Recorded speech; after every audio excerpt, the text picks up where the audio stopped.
Indian agent Shahabuddin চুপ্পুকে রাষ্ট্রপতি মেনে কাজ আগায় নিতে হবে বলে যে শিক্ষকেরা জ্ঞান দিচ্ছেন তারা নিশ্চয়ই হুঁশ হারায় ফেলছেন।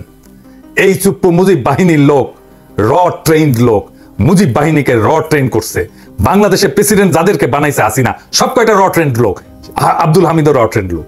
এমন দাগী অপরাধীদেরকে রাষ্ট্রীয় গুরুত্বপূর্ণ পদ থেকে লাথি মেরে বের করে দিয়ে এদের বিচারের কাঠগড়ায় দাঁড় করাতে না পারলে এই গণ অভ্যুত্থান, বিপ্লব, শত শত শহীদের আত্মদান, অজস্র মানুষের অঙ্গহানি, অন্ধ হয়ে যাওয়া এবং অপরিসীম দুঃখ কষ্ট বৃথা যেতে বাধ্য হবে।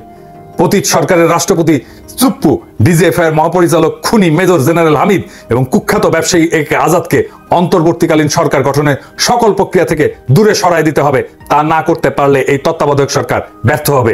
এই বিপ্লবকে আর জন আকাঙ্ক্ষাকে ধারণ করতে পারবে না এই তত্ত্বাবধায়ক সরকার। আর কয়েক ঘন্টার মধ্যেই ডক্টর মোহাম্মদ ইউনূস ইউরোপ থেকে ঢাকায় অবতরণ করবেন।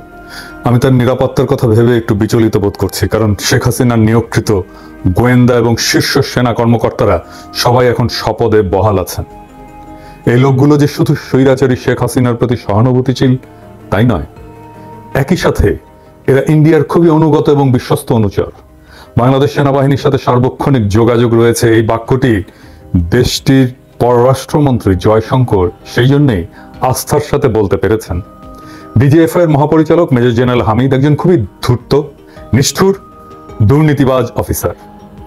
বিগত 3 সপ্তাহ জুড়ে স্বৈরাচারী শেখ হাসিনা দেশের মানুষের উপরে যে হত্যাকাণ্ড চালিয়েছিল তার অন্যতম পরিকল্পনাকারী, উদ্যোক্তা এবং নির্দেশদাতা ছিলেন এই মেজর জেনারেল হামিদ। পতিত স্বৈরাচারের এত বড় দোসর হয়েও তিনি এখনো দেশের সবচেয়ে প্রভাবশালী গোয়েন্দা বাহিনীর মহাপরিচালক পদে দুর্দান্ত প্রতাপে বহাল থাকেন কিভাবে? যে ডিজিএফআই এর হেফাজত থেকে গুম হয়ে যাওয়া মানুষকে আয়নাঘর থেকে উদ্ধার করা হলো, সেই সংস্থার মহাপরিচালক এখন এই ঘাতক সংস্থা পরিচালনা করেন কোন শক্তিতে, কোন নৈতিকতায়, কোন বলে, কোন বৈধতায়? তার চাকরি থাকে কিভাবে? তিনি মুক্ত থাকেন কি করে? তাকে এখনই অ্যারেস্ট করুন। এমন অফিসারেরাই পুলিশে কর্মরত তাদের সমগোত্রীয় ঘাতকদেরকে ঢাকা ক্যান্টনমেন্ট সহ বিভিন্ন সেনানিবাসের নিরাপদ আশ্রয় দিয়ে রেখেছেন।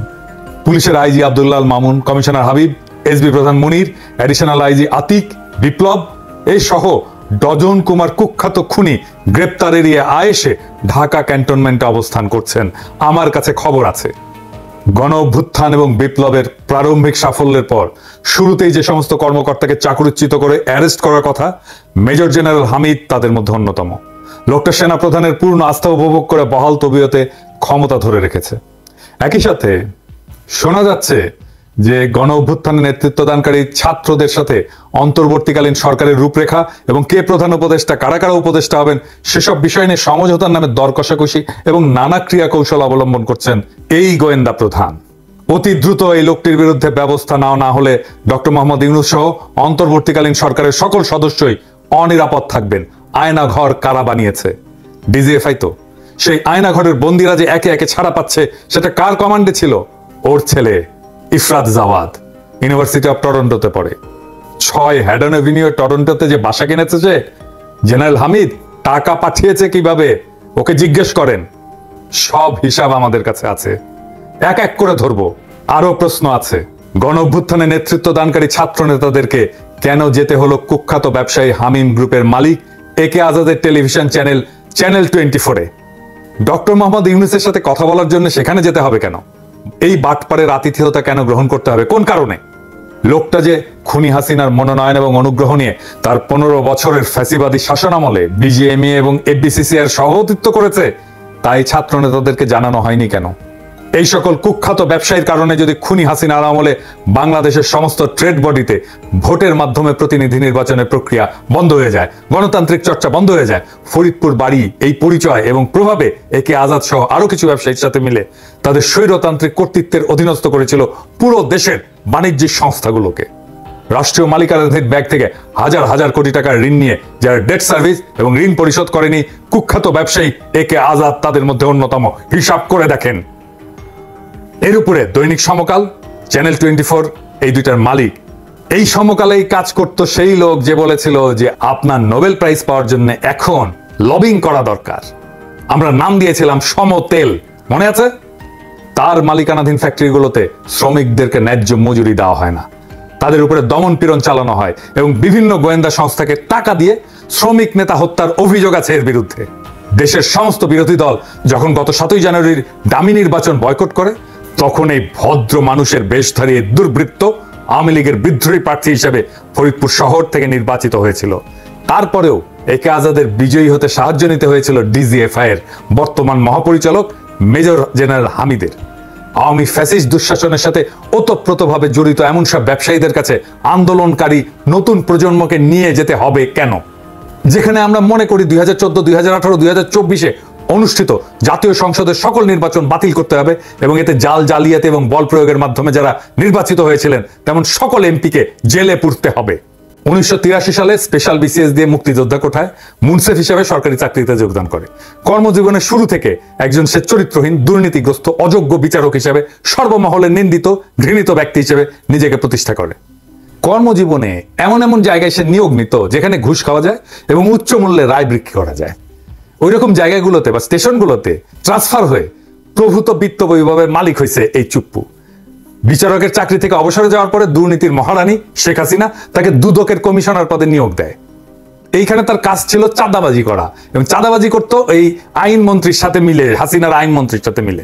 ওইখানে তার একমাত্র কাজ ছিল নানা পর্যায়ে ব্যবসায়ীদেরকে দুদকের তদন্ত জালে আবদ্ধ করে কোটি কোটি টাকা আদায় করা সব ব্যবসায়ীরা আমার কথার প্রমাণ দেবে। বিচারকদের মধ্যে ইন্ডিয়ান এজেন্ট হিসেবে কুখ্যাতি অর্জনকারী এই শাহাবুদ্দিন চুপ্পুকে চোরের রানী শেখ হাসিনা খুব পছন্দ করত। চাকরি জীবনের সকল পর্বে ফ্যাসিস্ট শাসক শেখ মুজিবের মেয়েকে নগদ টাকার বান্ডিল দিয়ে আসতো এই চুপ্পু। তাদের দুইজনের সম্পর্ক ছিল দুর্নীতির অর্থ ভাগাভাগি করার মতো গোপন এবং খুবই ঘনিষ্ঠ।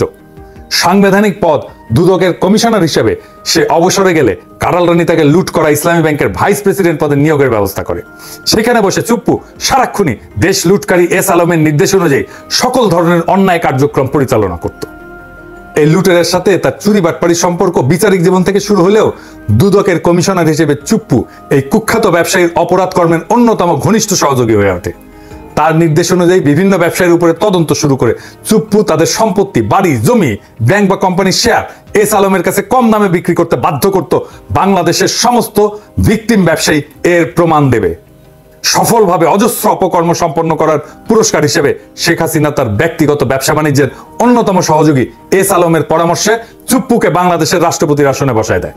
ফ্যাসিস্ট সরকারের পতনের পর এই পচা দেশের সেরা দুর্নীতিবাজ এবং ইন্ডিয়ান এজেন্ট শাহাবুদ্দিন চুপ্পুকে রাষ্ট্রপতি মেনে কাজ আগায় নিতে হবে বলে যে শিক্ষকেরা জ্ঞান দিচ্ছেন তারা নিশ্চয়ই হুঁশ হারায় ফেলছেন।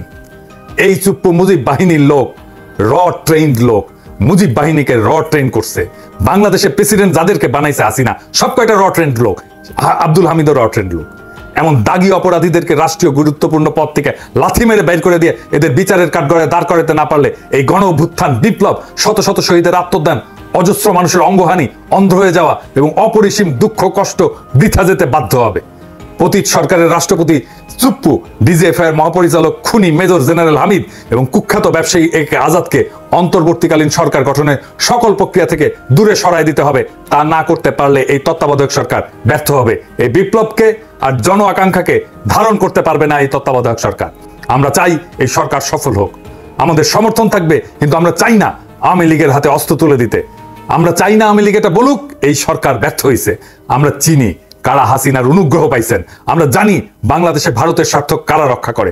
আমরা যদি এদের কাউকে শাসন ক্ষমতার ধারে কাছে দেখি, বাঘের মতো ঝাঁপায় পড়বো আর কচ্ছপের মতো কামড়ায় ধরবো। ছাড়ন নাই।